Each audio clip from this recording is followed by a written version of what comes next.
Well, hello, my name's Jeff Suter and I'm the head of the Marketing Discipline Group at the University of Western Australia, and it's my great pleasure to welcome you to this function today and to hope that you enjoy this clip that we've put together, which enables you to see some of the people in this group who've had such a significant role in marketing's history at the University of Western Australia.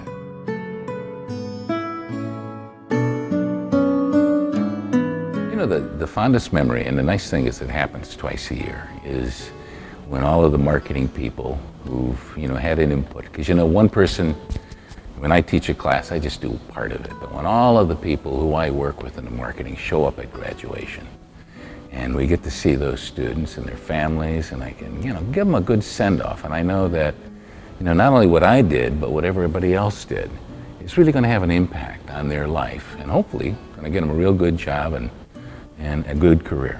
I think the people you work with at UWA has been the one that's been the best for me. Looking back over a long period of time, in the early days we had a very close group who basically just worked together and got in and got things done, and this is an attitude that still is within the marketing group, and it's kind of the thing that makes us really work and hum, and I'd have to say that I feel very fortunate that over the years we've had so many great people in this area.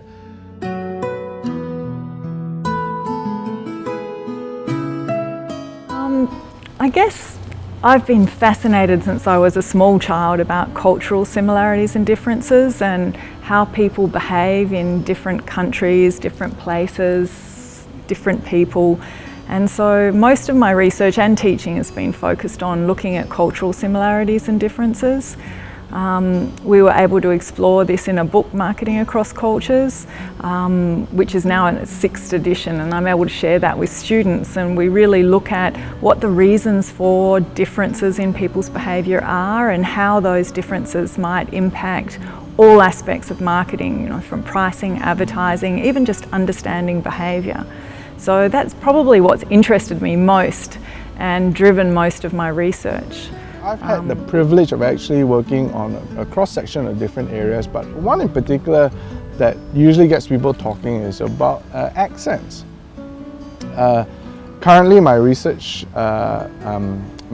project is about how people deal with accents. So whether it's accents based on telephones or telemarketing or radio voiceover commercials or radios or TV voiceover commercials, how do people react to those accents? What do people do when they listen to, say, an Indian accent versus an Australian accent? Would an Australian react differently if they heard an Australian accent and the same ad with an American accent? Well, since I've been at UWA, the main one I've been working on is looking at the impact of warning statements on youth, and particularly around alcohol drinking. And this is really a social marketing issue. And of course, marketers or academic marketers tend to focus a bit on that sort of aspect. And we've been able to bring some nice empirical evidence to this debate, which has generally been lacking in the literature. And so we're able to find, for example, that warning statements have different impact, and this impact varies depending on whether you're male or female, depends on whether you're a heavy drinker or a light drinker, and it depends on what sort of alcohol you're buying as well. So we think that's actually added some really nice knowledge to this, like I said, very interesting debate. One of them is in the area of how kids react to marketing. I'm a little different than a lot of people out there because my evidence shows that kids are pretty smart. And it's very difficult to really deceive them. Not impossible. They're not all that vulnerable as people talk about.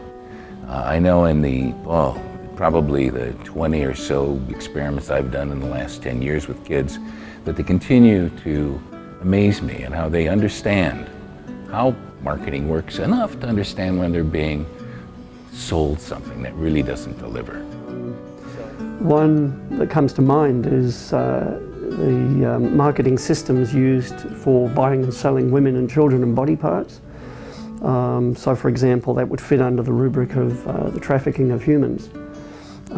So whilst of course, it's not your ordinary marketing environment to think of, people buying and selling women and children, we can certainly talk about it in those terms because the concepts apply.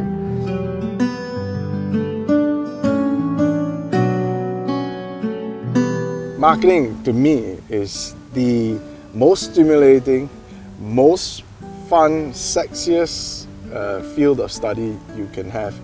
Well, you know, I may be biased, but there are not that many disciplines where you learn about how business is actually done. And it isn't just all about business, it's about people. When you first realize, or when you realize that marketing is not just about advertising, then you'll find that a lot of life is marketing, and marketing is a lot of life. I think the most important thing is to actually get the students to interact and learn from each other. Again, a bit like the customer, because in our sense consumers are customers, learning by doing, so getting them to be active in the classroom, getting them to talk to each other, talk to me, and that means essentially the teacher loses that control.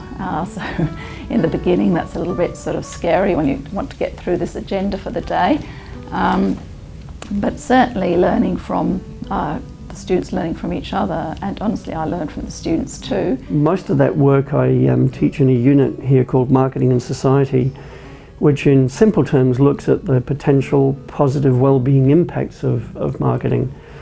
And often the focus that I give the course looks at the application of marketing tools, techniques and concepts to what might generally be referred to as base of the pyramid consumers. So these are the 90%, if you like, of the world's population that live below the sort of relative poverty line. And so first of all, for most students, even looking at that context is a relatively new experience, if not totally new for many of them. Most of the marketing that perhaps they're exposed to is in a developed context. And so that's one of the first I guess, experiences for them.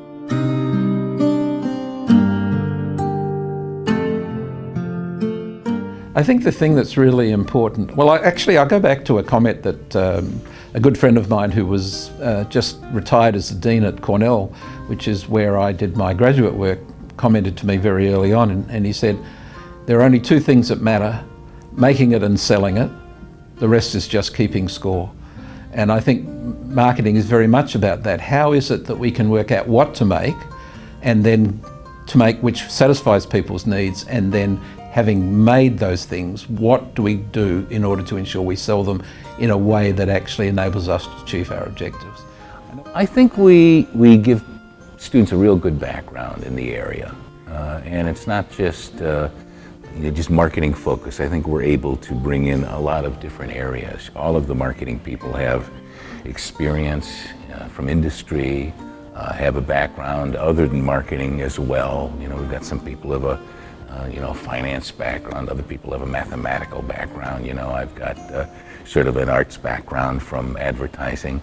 And I think that really adds a lot to the education. So it's not just something out of a textbook. What at least I try to do, and I think good teachers that we have here, is we kind of use a textbook as something we can go beyond and bring in our experiences and our understanding of how marketing works. And I think the fun of marketing, that's what I try to talk about, is how much fun it is to do that kind of a job. I think every student should do marketing, and I'm not being biased, but when you think about it, you're building those lifelong skills in marketing to be able to present yourself more professionally, work out what you want to present to an employer or whoever you're particularly marketing to. It's beneficial for you in any work situation where you are dealing with an offering and want to market that offering. And in terms of also, we have colleagues work in this areas, because we live in a consumption society, marketing is imperative to that, and we need to know how marketing works in society and give students the opportunity to think about that, to debate it, and work out how we can solve some of these bigger societal issues via marketing.